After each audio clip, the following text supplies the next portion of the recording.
Hello, my name is Jennifer Moore. I am one of the regional specialists with the Food Protection Branch of North Carolina, and today I'm going to share with you this presentation on the North Carolina General Statutes.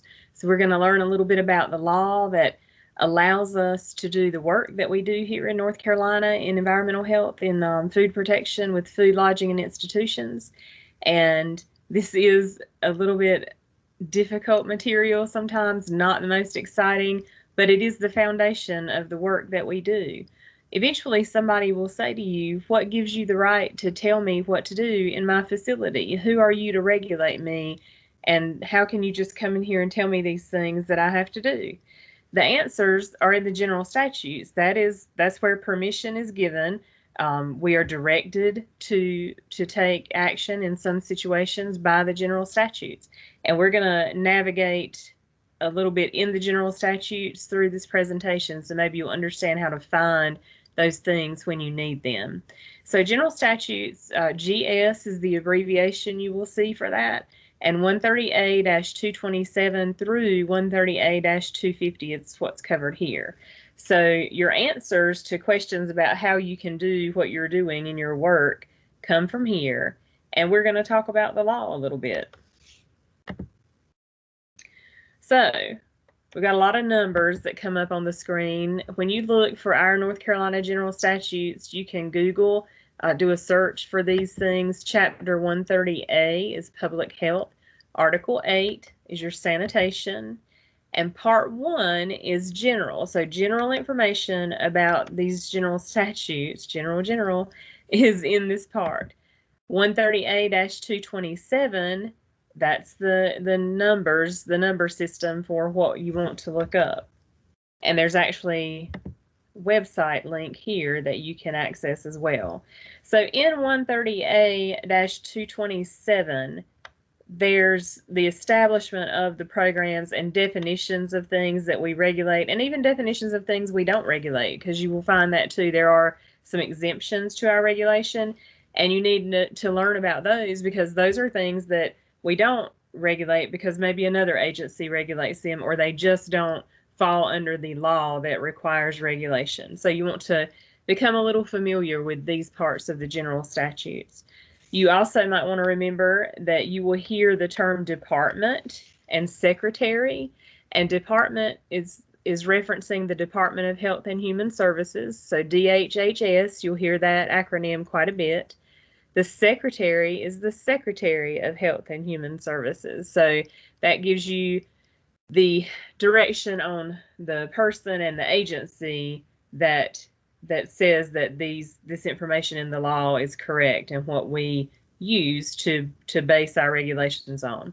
Now, when you are authorized and you are working, you are acting as an agent for the secretary, for DHHS. So you actually play a part and kind of take on the role that the secretary can't have, because the secretary can't be in all these counties and all these places. So there are all these environmental health specialists doing that work. I'm using two screens, so when I look to the side, I'm not trying to ignore or look away, but I have to check my notes on the other screen. So your North Carolina General Statutes, we're again, Chapter 130A is Public Health. And this time we're talking about Article 8, that's sanitation. So keep in mind, I'm sure you're aware by now that sanitation is a lot of what we are concerned with. And the language in the law, Article 8, sanitation, covers the things that we are concerned with. So for protection of the public health, the Commission adopts rules to establish sanitation requirements for all institutions and facilities. I need to go one more part here. We are in Part 4, institutions and schools, and the speaker notes, which you will have access to in the when you receive these presentations, and you will see in the speaker notes a lot of information taken straight from the general statute, so direct quotes, the actual statute typed out for you. And I don't want to read those to you during this presentation because you will be able to read those on your own. But the Commission adopts rules to establish sanitation requirements for institutions, for schools, for food and lodging establishments. All of that is in our law, in the general statute. So Part 4 here is about institutions and schools. And the number system for those is 130A-235 through 237. And there's the link to the website again. Then you might be wondering, where in the world are the food and lodging laws, right? So Chapter 130A, still in public health. Article 8, still in sanitation, but look at that. Part 6 is your regulation of food and lodging facilities. So remember that we looked at Part 1, Part 4, Part 6, but all of this is under Chapter 130A for public health and Article 8 for sanitation. So you can search these titles and find the regulations for these things that you are going to be charged with regulating. And when people ask you why, or what gives you the right, why do you have the right to do that, this is where you want to start to explain that to them. And it's 130A-247 through 130A-250 for the food and lodging regulations. And then we have just a screenshot of the General Assembly website. So if you were to look for a bill or a law, you could actually go online to the North Carolina General Assembly homepage and search for legislation, current or past. You can search general statutes here. You can go to Google and type in NC General Statutes and see what comes up. So you can definitely search these laws and find what you need. We want you to understand the breakdown of our regulatory authority. So general statutes are the law, and obviously if it's the law, then these are written and voted on by our elected representatives. When you take enforcement action, and you'll learn about that later as you go through these presentations and as you go through CIT, enforcement actions are enforcement on permits. So taking permits, suspension, revocations, intents to suspend, intents to revoke. There are a lot of different options when you have to take enforcement actions, and you'll learn about that more. But the general statutes are what we have to cite when we are taking enforcement action on permits. General statutes and maybe rules. And rules are next here on this slide. The rules are collaboratively drafted by regulatory authority, industry, and stakeholders, so business people or other agencies that have an interest in whatever establishment this is that's being regulated. There are committees and task forces. These rules are voted on by the North Carolina Commission of Public Health, and these also are used for enforcement authority when you have to take action on permits. So general statutes is the law. The rules are next in line in terms of what gives us enforcement authority. And then the North Carolina Food Code Manual, that is a manual that's based on the FDA Food Code, actually the 2009 version right now. And we are hoping to have the 2017 version of the FDA Food Code to be written in to use in our North Carolina Food Code Manual soon. But the rules, 15A, NCAC, 18A, 2600, there in the North Carolina Food Code Manual paragraph to the side, the 2600 rules you will hear referenced, and those are our food rules. And we have the North Carolina Food Code Manual based on the FDA Food Code because that was adopted and revised through those rules after approval from the General Assembly. So there is a chain of command, so to speak, an order of events, an order of the regulatory authority. And then memos and position statements are guidance. They are not enforceable. Memos and position statements usually support something that is enforceable, or they explain something that is enforceable. They might clarify a rule. They might help you understand marking instructions better. But the point for you to take home from this is if there's ever conflict between any of these things listed, the general statutes always trump the rules, and the rules in turn trump the food code. And then the memos and position statements are supposed to be guidance and supportive or explanation to things, to the other things, the general statutes or the rules or the food code manual. Statutes are the law, and they are always going to be the most important. If you have to decide, if you are looking at a rule that you think says that something is allowed, but you find in the general statutes that there's a clash or a conflict, the general statute wins. That is the take-home message from this slide. Let's get into some definitions. So General Statute 130A-247, we are going to read through some definitions. I'm not going to read everything to you because you will be able to do that on your own, I know. But we want you to have a basic understanding of what these words mean in our everyday life, in this career, in the work that you'll be doing. So establishment, defined right here, it is not the building, it's the business, and it might be an establishment, a business that serves food or drink or meat or provides lodging.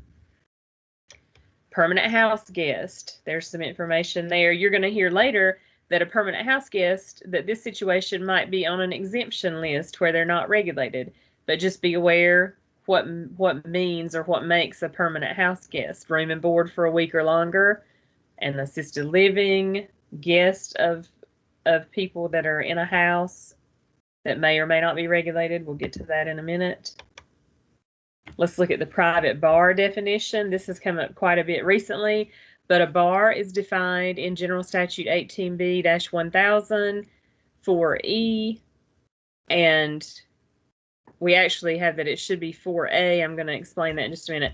I do want to read this. An establishment that is organized and operated as a for-profit entity but is not open to the general public, but is only open to the members of the organization and their bona fide guests for the purpose of allowing its members and their guests to socialize and engage in recreation. So this is taken directly from the general statute. We would like for you to know that bona fide does have a definition, and it means genuine or real, sincerely, without intention to deceive. So there is a definition for bona fide. We get questions about that sometimes. If you search General Statute 18B-1000 4A, you will see multi-tenant establishment defined, but just under 4A is 4E, and that is where private bar is defined as of a search that was done January 13th, 2021. So the January 13th search that we did, so our staff working on these presentations wanted to make sure they were correct, and we realized that it is not printed correctly. There is a misprint somewhere in there. So when you search, you need to just kind of go down from 4A. You're going to see that's wrong, and you search and see 4E in the general statutes, and that's actually where this private bar definition is. There was a January 11th, 2021 update from Larry Michael, who is our director, and that showed that the updated definition of the private bar was supposed to be in 4A. So we just want you to be aware that there's a misprint there. Private clubs, we cover these more in our exemption list because private clubs are exempt from our regulations, but you need to understand that they are defined because you are going to be faced with figuring out when an operator says, well, I run a private club, so you don't have to inspect me. You've got to be able to discern if they meet the criteria to say, yes, they're a private club.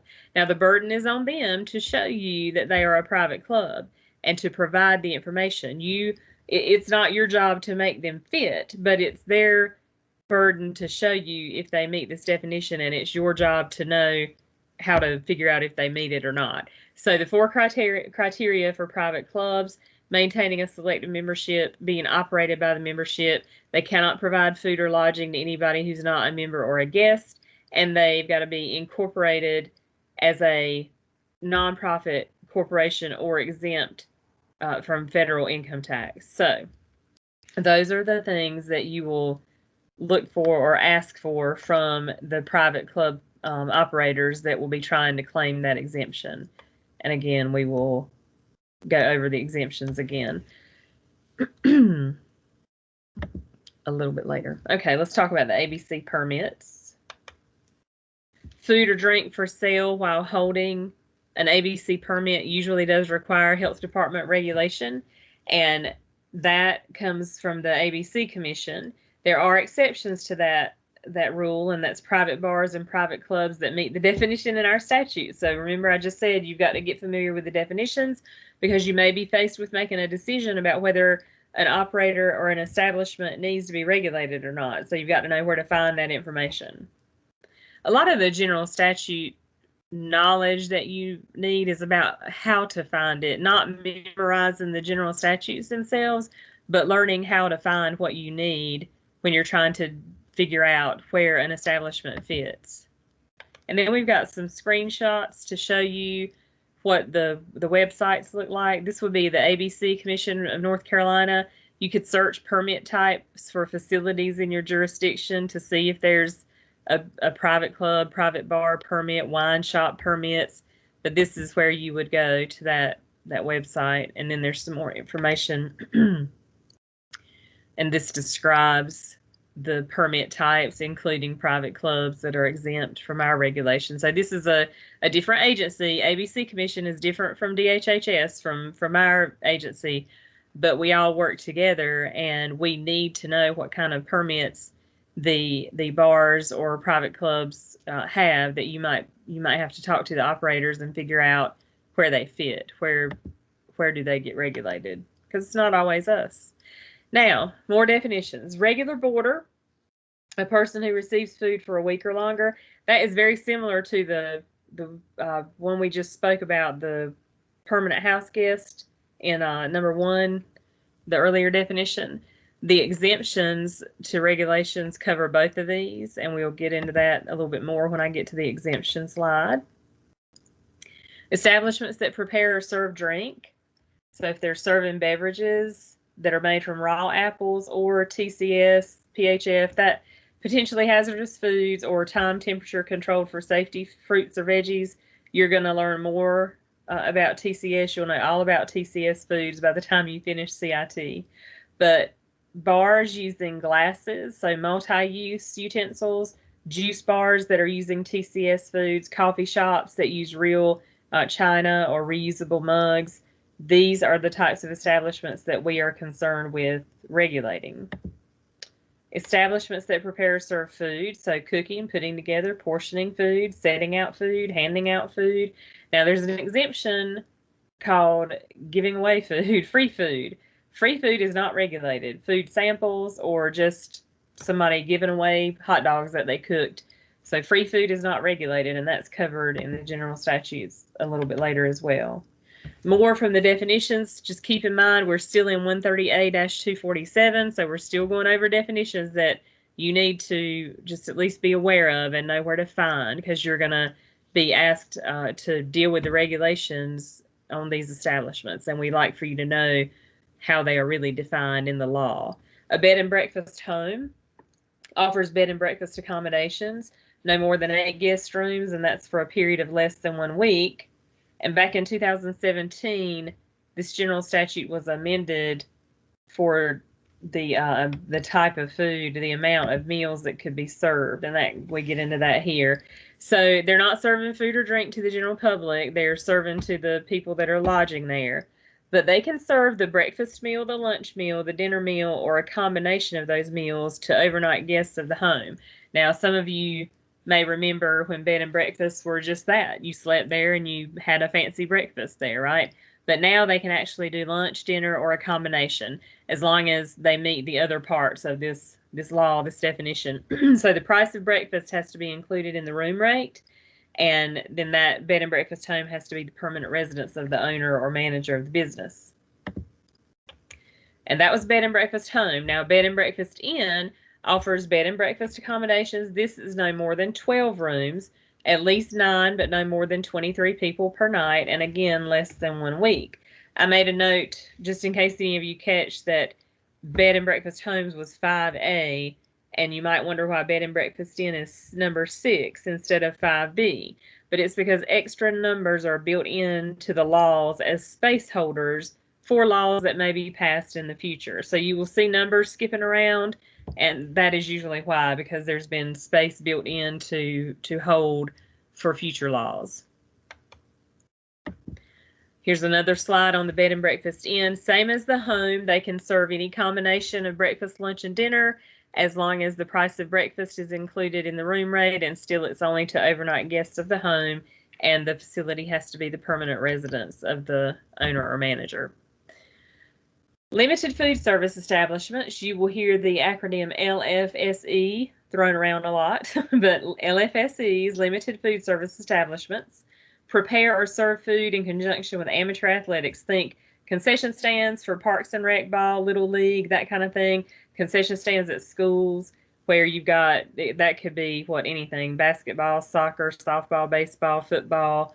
You may see these concession stands that are operating with a LFSE permit. This also includes lodging facilities that serve only reheated food that was pre-cooked. So they're not cooking anything, making anything from scratch, or cooking anything in that lodging facility. They're only reheating, and we'll talk about that a little bit more in CIT. Temporary food establishments, they prepare, serve food. These are your festival and fair and circus and public exhibition affiliated establishments. And agritourism business was added. Agritourism is a very big deal in North Carolina, and agritourism businesses often will have some type of food service, usually seasonal.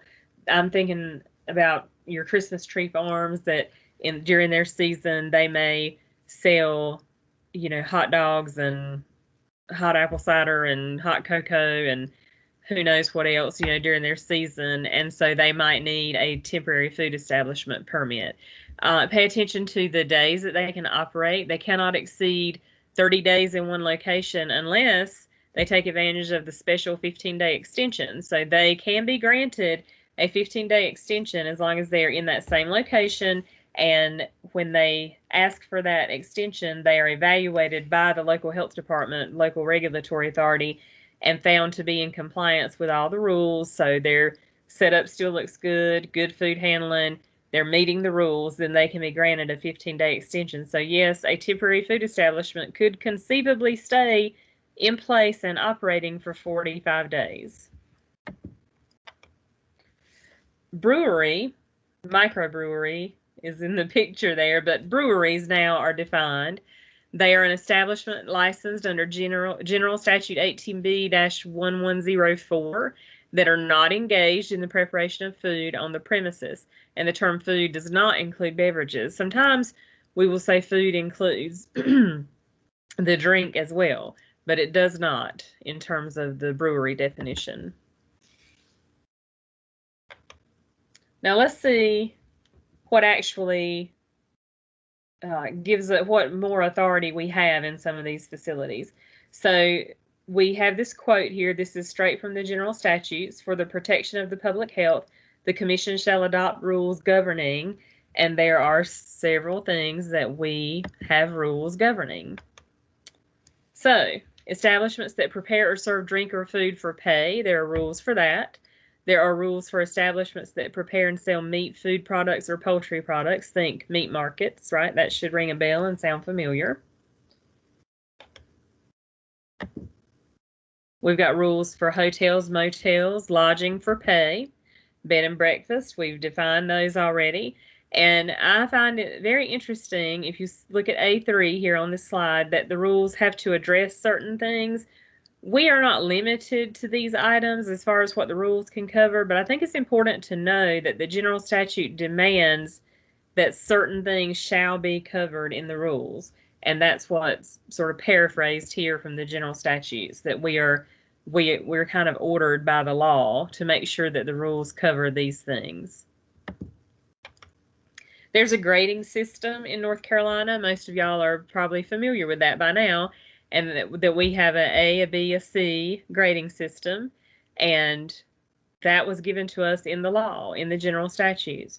The rules are supposed to be written in a manner to promote consistency in the interpretation and application of the grading system, and that is something we are always striving for, is more consistency across the state with the interpretation of the rules and applying the grading system. It is interesting that this General Statute uses the word such as. That gives us the opportunity to try other grading systems if we ever wanted to do away with the ABC grading, the letter grades, but we would have to have lawyers and legislators to approve that change. It would take a law change, but the terminology using the word such as makes that a little bit of an open area if we wanted to do that. For now, North Carolina continues to maintain the ABC grading system. Limited food service establishments, the LFSEs we just talked about in the definitions. Here's more detail on the description of what makes this establishment an LFSE. They can be a political subdivision of the state. It could be an establishment operated by volunteers, the amateur athletics we just talked about. This can be an establishment operated by an organization that's exempt from federal income tax. It can be an establishment that's a lodging establishment serving only reheated food that was already pre-cooked. So in the general statutes, we've got a pretty good idea of how to tell if a group meets an LFSE, meets the definition. So then it could be regulated appropriately. Also in the general statutes, we are given direction that variances may be granted. You'll hear more about that in CIT. We are also directed that a permitted food stand may provide tables and no more than 8 seats with no further evaluation of the sewage system. You'll hear more about that as well. There are, especially those of you who are in on-site, this may pertain to you a little more, or it might be more familiar to you, where if you have an establishment that is on an on-site wastewater system for disposing of sewage, then if a permitted food stand wanted to provide tables with no more than 8 seats, they would not be required to get that septic system reevaluated for the addition of the 8 seats. So I know there have been situations in some counties where an establishment would want to add, like maybe a little country store would want to add a picnic table or 2, and it would possibly bump up their usage from maybe they were permitted for their septic system and they weren't supposed to have any seats, so no invitation really for customers to sit and eat and then use the facilities, the restroom facilities. But if they are going no more than 8 seats, they would not have to have further evaluation of the sewage system. Little information on permits and transitional permits from the general statutes. Permits or transitional permits are required for the things that we regulate. If there's an establishment that has to be regulated, they are going to have some kind of permit. There may be some, there are establishments that receive licenses from other agencies and then we do a sanitation inspection. But for food and lodging, a permit or transitional permit is required. They are not transferable. These permits are for the business. They are not. They are for that location that it's at when it's permitted. They are not to be used to transfer to another location or to transfer to a new owner. There is in the law the direction for immediate revocation if an establishment cannot maintain a minimum grade of a C, so a 70. And the suspension or revocation options, there's your general statute 138-23 tells us more about using those enforcement actions.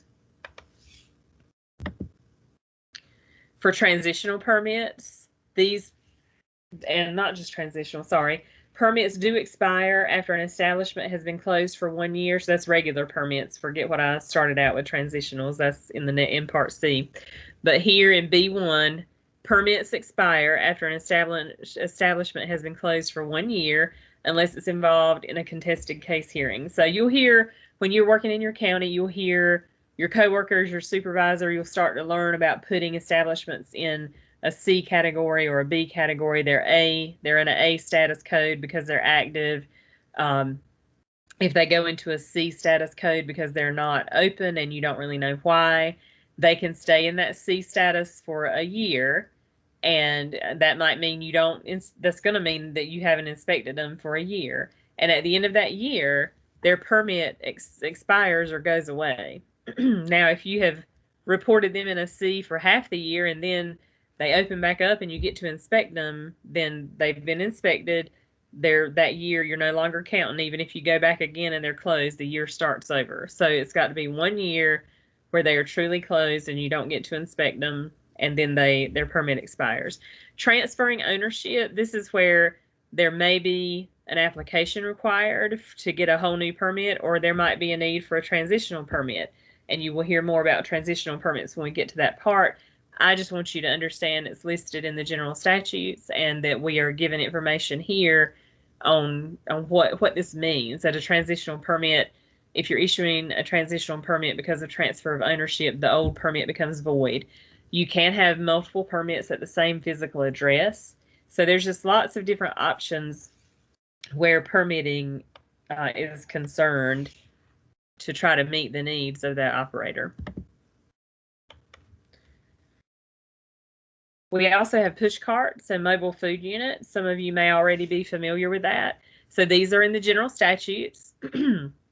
There is a commissary requirement, whether it's a separate entity, separate establishment, or there may be a mobile food unit in your area that can act as its own commissary and be permitted in that way.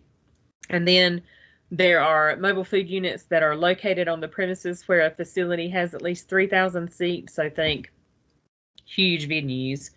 Food can be prepared and served on the premises. And then our rules, our food code and rules actually give us some specific guidance on food protection for these establishments. I am certainly not going to read all these words. Talk about death by PowerPoint, right?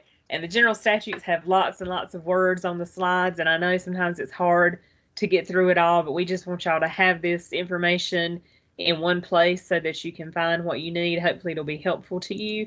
But the outdoor cooking law, so outdoor grills at food establishment, this was a law that came into being.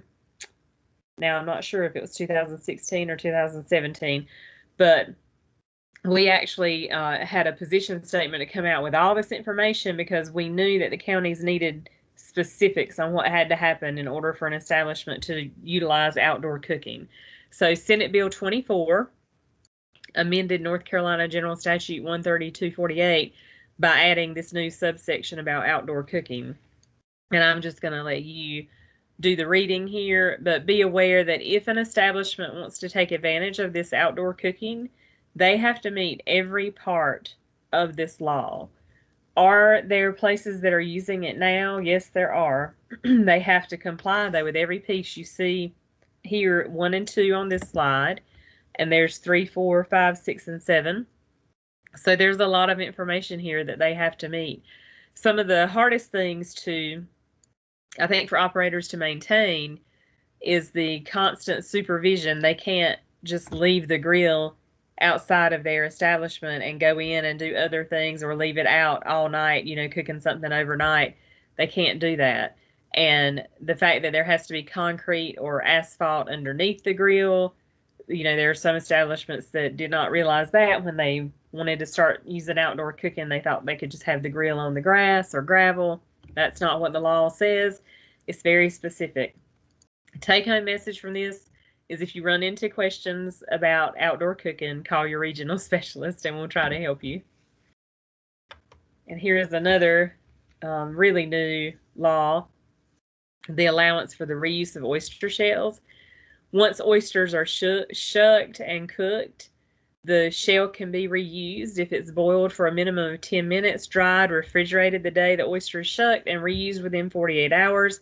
And there has to be signage advising, so the customer needs to know that the establishment reuses oyster shells.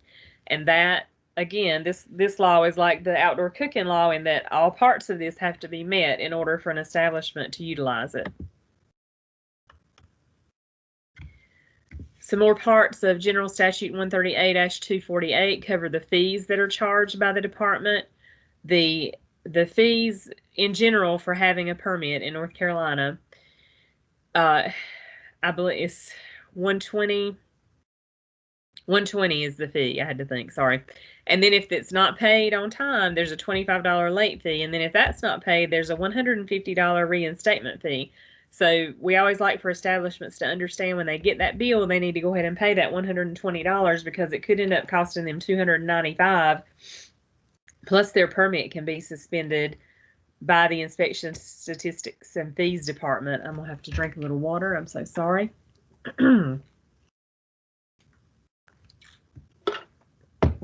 So there are a few establishments that are exempt from the state fee. They are our elderly nutrition programs. meat and poultry sales, temporary food establishments, limited food service establishments, public school cafeterias. They are all exempt from that fee.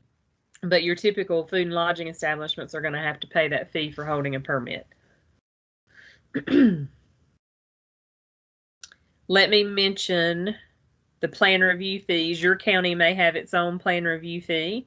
I think all of them do.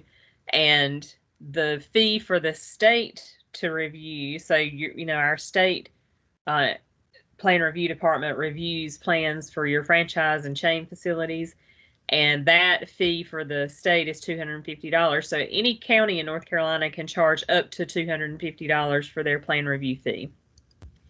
And there is part of the general statute, the law, that says no further review required if approved by the department. So if the state plan review department approves the plan, and then you in the county get that plan approval letter, and you get a copy of the plans, you do not do another review of those plans. That's already been done. What you end up doing is taking the plan approval letter and the plans, and when you make site visits to see how they're coming along, if you see something going on that does not match the plans that were approved, you contact the state plan review department and work it out with them, send them pictures. I've worked with several counties that have done this, and you speak with either Jeff or Cindy or Judy, whoever has done the plan review, and you speak with them and you let them know what you're seeing in the field, and usually things get worked out that way. But you do not require, you are not to require another plan review at the county level if it's been done by the state. Local health departments, I just said, can charge a plan review fee of no more than $250. I got ahead of myself. And then this Part G in the general statutes, the lodging establishments complying with the carbon monoxide detector requirement. So the important message here is that usually a fire marshal, another code enforcement official, will let environmental health know if there's a hazard or a risk to the public staying in a lodging facility. Because we permit those facilities, we are the ones who can take permit action. So if a fire marshal calls your health department and says, we are having to evacuate this hotel because of carbon monoxide poisoning, there is a deadly risk, there is we want people out of here, we need your help, we're having to evacuate this lodging facility, you assist by suspending that lodging facility's permit. You take permit action based on that fire marshal or code enforcement official letting you know that there is a hazard of carbon monoxide. So you work together with that agency. Reports and grade cards. So inspection frequencies are established by the Commission for Public Health. The responsible person is supposed to cooperate and allow the inspection. So the person in charge, the manager, the operator, they are supposed to cooperate, but cooperation may look different from different people. So it's not always going to be fun and exciting to go in and do an inspection when there's operators that really don't want you there or don't have time for you or whatever. But you don't take permit action because of lack of cooperation, not in most circumstances. So I don't want you to read that and think, oh, we should take permit action if they don't cooperate. Cooperation basically means letting you do your job, and it's awesome if they walk along with you and take an active part. And the law actually explains that a copy of the inspection form must be given. Now, there's been lots of wiggling around this because of trying to go paperless. When these laws were written, the lawmakers had no idea that one day we would be in a state of the world where we would not have to have paper. So that just has not been changed. It would take a law change to say you don't have to leave a paper form. So to meet the letter of the law, you're supposed to give a copy of the inspection form when you are leaving an establishment. But we all know that there are lots of counties that are taking advantage of sending things digitally, emailing reports, that kind of thing. And we have been told by the Attorney General's office that if we are monitoring and making sure that that operator receives that email and opens it and can see the report, that meets the intent of this law. So we have we've been given more freedom to do the digital send of the report. Grade cards being posted, the requirement for those grade cards to be posted is in the law. And the law says that for your drive-through services, the grade card is to be posted readily visible in the delivery window or delivery device upon picking up the food outside the establishment. So if you ever wonder why there's not a grade card on a menu board when you order, when you're going through a drive-through line, I've wondered that. Before I got into this field, I wondered that, and I still wonder it now. I've been working 26 years, and I still wish we could post a grade card on the menu board. But the law does not allow it. It specifies the delivery window or where you pick up the food, and that's what's in the law. So that's why you see the grade cards at the window where you pick up the food. So my next slide, we've got just a little information to help you find some things. If you go to the NCDHHS website and the environmental health section part and look up inspection, statistics, and fees and establishment type codes, you will see the list of inspection frequency. So how often certain establishments are supposed to be inspected, you will find it there. And there is a link here in the presentation to the website. Let's talk about what we do not regulate. We do have exemptions that are not for us to go in and hold them to any of the rules. So some of the lodging establishments that we do not regulate. If there's an establishment with 4 or fewer units, we do not regulate Airbnbs. We do not regulate private homes that are rented out.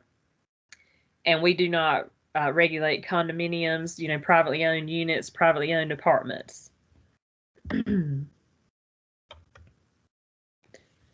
We do not regulate establishments that prepare or serve food or provide lodging to regular boarders or house guests. There is an exception there, and there's more information on that in the General Statute 138-235.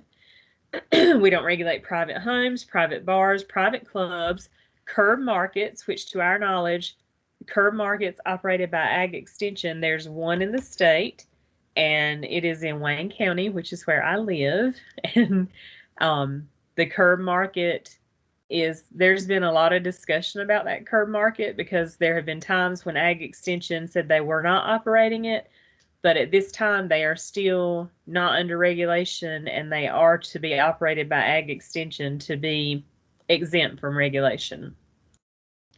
And then, so this is a big exemption or an exemption that lots of groups take advantage of, and you should become very familiar with this one. So if an establishment, an organization, a group is selling food 2 consecutive days once a month, there is a way for them to do that without a permit, without regulation from the local health department.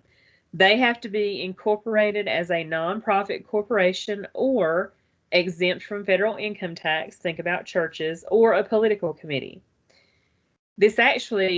This law came into effect October 15th, 2001, so it's now 20 years old, and I guarantee you there will be a time when if you stay in this career for longer than a couple of months, you will run into a group where you'll have to say, I'm sorry, but you can't sell this food, and if you don't meet these parts of this allowance for this exemption.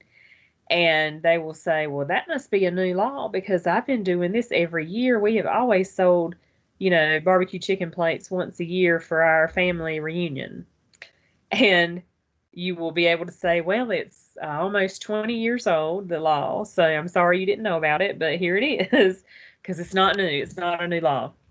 I will tell you that I spoke with someone with the IRS trying to get clarification on what it means to be incorporated and exempt from federal income tax and all those things that are listed there.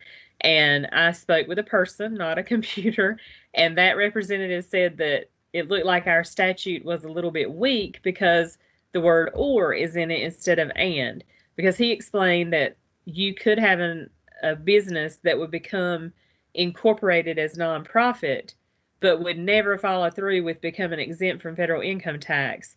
And he said it would be a lot stronger if it was and, because then you would know that they were incorporated and exempt from federal income tax. It's easier to prove from the IRS perspective. But for our rule, for our law, These are the criteria. So incorporated as a nonprofit corporation or exempt from federal income tax or a political committee. And then just be aware that the nutritional programs for the elderly, they can fundraise 1 day a month, prepare or serve food or drink on site when they're raising money, and that is allowed in the law.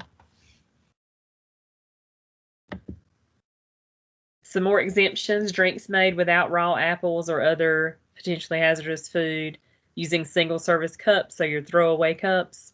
Meat markets that are already inspected by North Carolina Department of Ag or USDA. The Country Ham Preservation Act, this is explained really well in the speaker notes. It is absolutely a part of the law that allows uncooked cured country ham or uncooked cured salted pork to be exempt from regulation. And then there are some beverages that are regulated by NCDA. Milkshakes is one that comes to mind. NCDA is tasked with regulating bakeries and ice cream shops. Those do not typically fall under our regulation unless they're doing foods that push them over into our authority. There's more exemptions: food regulated by NCDA, and I've got a slide about that in just a minute. Well, in just a few seconds, because I'm almost done. Traditional country stores, that is kind of a fun one. This law was passed July 9th in 2010, and just these traditional country stores that are exempt from regulation have to meet very, very specific criteria. And let me share some with you.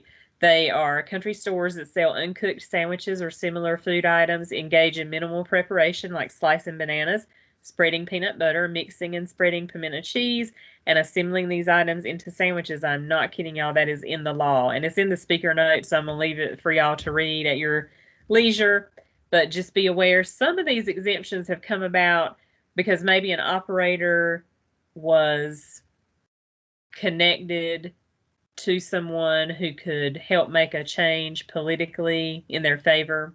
That does happen. And that is exactly what has happened for some of these exemptions, because you will read the exemption and think, wow, that must only be for 1 or 2 really specific cases, and it probably is.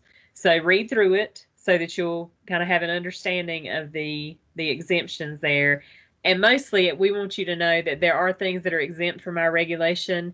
And if you question an operator, you need to be prepared to look up their information, whatever they can give you, to see if they fit one of these exemptions, because they might not need regulating.